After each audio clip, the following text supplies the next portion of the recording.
والله ما طلعت شمس ولا غربت إلا وأنت في قلبي. سمع الله لمن حمده.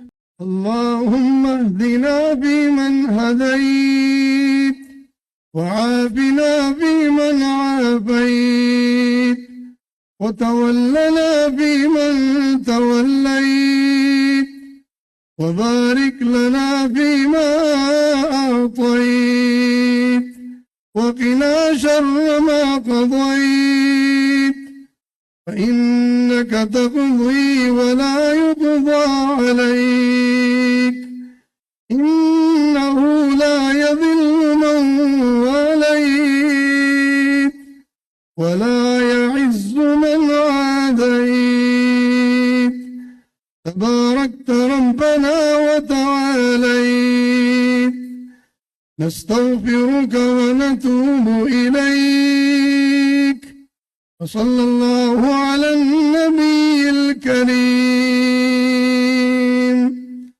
اللهم اغفر لنا وللمؤمنين والمؤمنات والمسلمين والمسلمات وألف بين قلوبهم وأصلح ذات بينهم.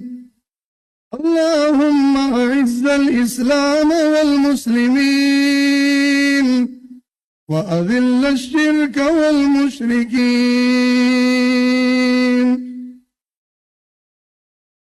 اللهم انصر إخواننا المسلمين المجاهدين في فلسطين. اللهم انصر إخواننا المسلمين المجاهدين في كل مكان.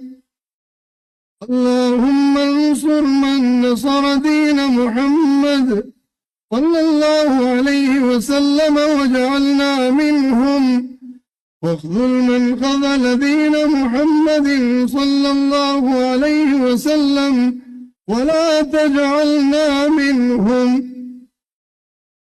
اللهم العن الكفرة الذين يصدون عن سبيلك واخذل الكفرة واليهود والنصارى والمشركين الذين يكذبون رسلك ويقاتلون أولياءك ويستهزئون حبيبك ويشتمون رسولك ويحرقون كتابك ويخربون بلاد المسلمين.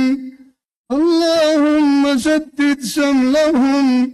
اللهم دمر ديارهم. اللهم خرب بنيانهم.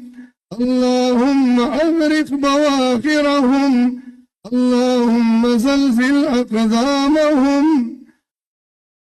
اللهم فرق جمعهم وامح آثارهم واقطع دابرهم. اللهم خالف بين كلمتهم وأنزل بهم بأسك الذي لا ترده عن القوم المجرمين. اللهم افعل بهم كما فعلت بأصحاب الفيل.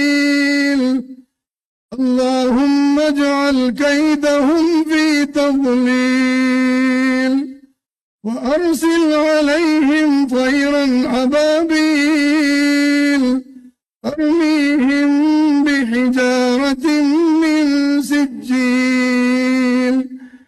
اللهم اجعلهم كعصف مأكول. اللهم أهلكهم كما أهلكت عادا وثمود.